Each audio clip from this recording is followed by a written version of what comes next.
I think a couple months ago, I had did a video talking about how there was these mass graves that were found from the Tulsa well, I don't want to call it a race massacre. It was a terrorist attack. It was a domestic terrorist attack. Let's just call it what it is. We know they're not going to call it that. We going to call it that because that's what it is. A domestic terrorist attack on American citizens on American soils by American citizens.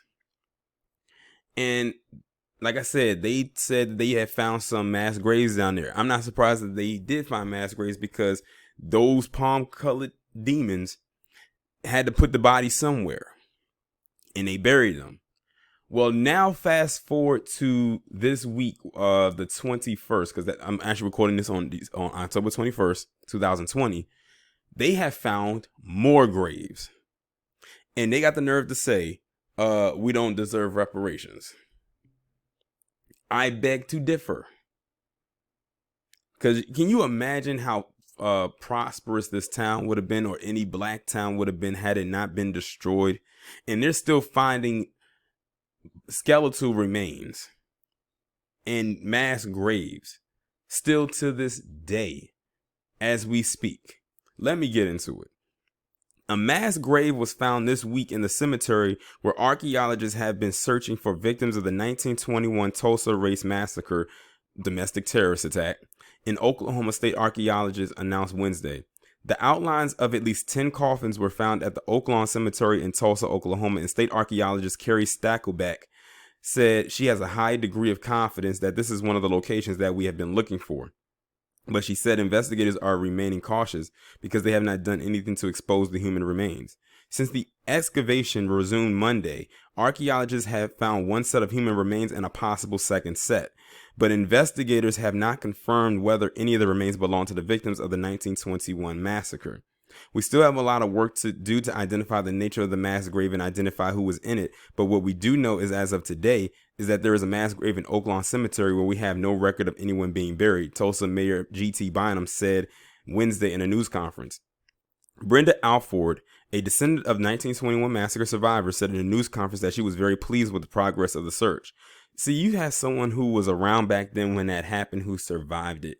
Can you imagine what story she has to tell about how that town was before that unexpected, devastating, dark weekend? Because it lasted 2 days. It wasn't just a one-day thing. It lasted 2 days, the 31st of May through the 1st of June.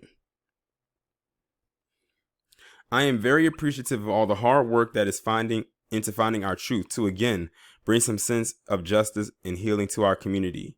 City officials launched an effort to find the victims' remains in 2018. An excavation in another area of the cemetery in July yielded no results. This week's search focused on 2 additional areas of the cemetery, including in areas known as Original 18. Funeral home records and other documents showed at least 18 identified and unidentified victims were buried in the cemetery. The Tulsa race riot of 1921, the domestic terrorist attack, also called the Tulsa Race Massacre, resulted in the death of hundreds of African American residents of the city's Greenwood district, then a black economic hub known as Black Wall Street, when a mob of white rioters looted terrorists, let's just call it what it is, and burned the community. The riots were sparked by a confrontation between a black resident and a white man among a group of angry white people demanding the lynching of a young black man, according to historic accounts. A struggle ensued over the white man's gun, and the white man was shot, prompting a mob that stormed the neighborhood. See, they were just looking for a reason to go into that town and destroy it, and that's what they found. Historians believe as many as 300 people died after more than 1,000 homes were burned and destroyed. At the end of the violence, Black Wall Street was decimated. Historical photos show bodies of black residents lying in the street. Bodies were buried by strangers in mass graves, while the victims' families were detained under martial law. Scott Ellsworth, a University of Michigan historian who has worked on the recovery of the Tulsa riot graves for decades, said in December, families were never told whether their loved ones died or where they were buried, and there weren't any funerals. Bynum said earlier this year that the search for remains is intended to fill gaps in the city's history and provide in healing and justice to our community.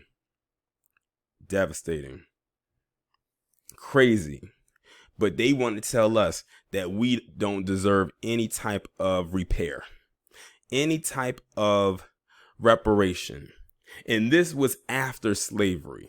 This was what, maybe 20 some odd years after, or maybe more, truth be told, because 1865, yeah, it was way more than 20.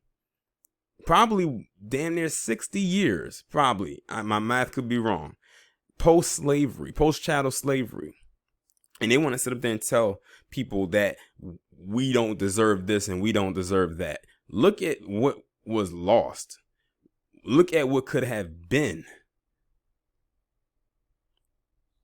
And they have the nerve to say that we don't deserve it.